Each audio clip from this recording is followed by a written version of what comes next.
Welcome back. Thanks again for joining us. The Nepal government has said that more than 7,700 people were killed in the April 25th earthquake and more than 16,000 others injured. Up to 300 people, and many of them foreigners, are believed to still be buried there by an avalanche set off by the 7.8 earthquake, as well as the aftershocks. Now, SABC News team Njanji, Chauke, as well as Herbert, Memela, travelled to Nepal with a Gift of the Givers aid organisation, and they returned from there yesterday. They're here with us in studio now to give us more information about the situation in that country. Gentlemen, good morning to you. Thank you so much for joining us. Good morning. How is the jet lag? Yes, jet lag. There's, we couldn't even wake up this morning because of the time zone. There's almost 5-hour difference and all that. And, coming back, we went through 3 time zones, from Nepal via Dubai and then to South Africa. But otherwise, we were fine. Occupational hazards, ne? Yeah. Some of us are safe here in the studio, but you go out in the ground in devastation. We're going to speak about some of the other places where you went to. I know Haiti and the Philippines as well, following the typhoon there. You've covered that. But let's speak specifically now about Nepal.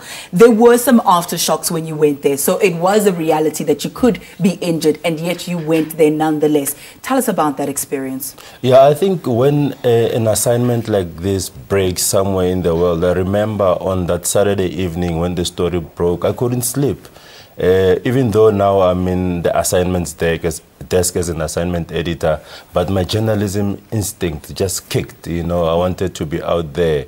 So when this story happened, you want to be out there. Then that evening I started making calls to check if there was any South African organization that was going to help with rescue operations. And obviously Gift of the Givers, due to the role that they've played worldwide in terms of assisting in disasters, were the first organization that I knew they will definitely be going there. So we ended up going with them to go and cover the story.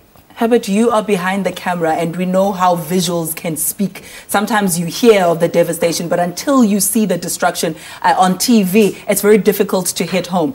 Talk to us about how it was for you to capture those images of utter heartbreak. For me, getting there was not a problem, because I can say I'm used to dead bodies, but the only part that affected me, you remember it, John? Yeah, it was the cremation. Yeah. That's the part where I was really touched, because I've never seen something like that.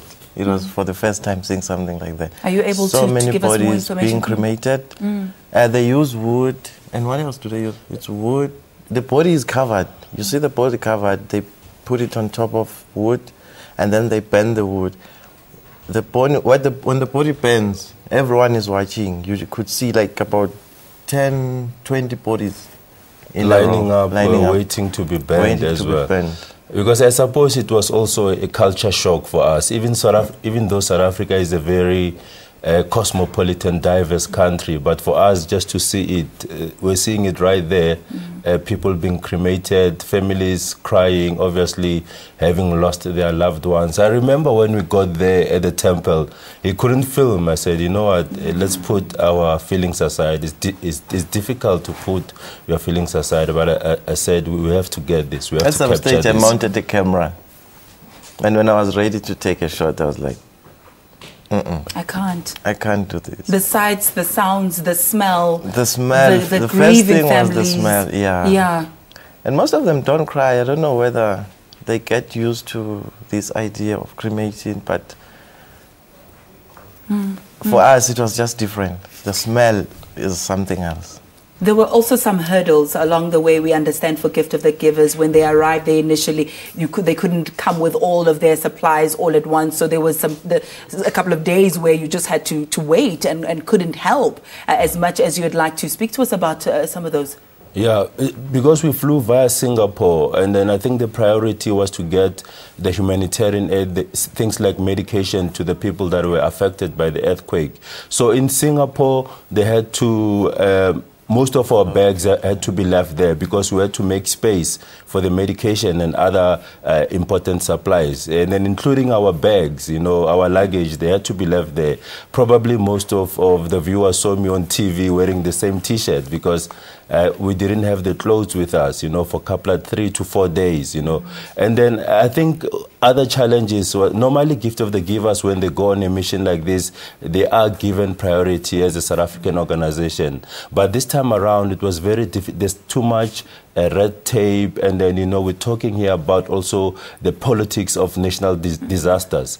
I mean, Nepal is this tiny country, sandwiched between China and India. Those two countries really positioning themselves, because in disasters there's money to be made as well. You know, if a country is going to be rebuilt, you have to have bricks, you have to have material, and then they make sure that their people are there first, and then they're given priority in terms of going to the areas that have been hit most by the earthquake. My goodness, we can go on and on and on with this conversation, because you touched on something quite interesting, the politics of aid. Yes. And that's an interview and a discussion all on its own. But gentlemen, thank you so much, because you go there and you bring us the reality. We sit passively and we watch because of all your hard work. And behind the scenes, we did not know that it was so chaotic for you, but we do appreciate that.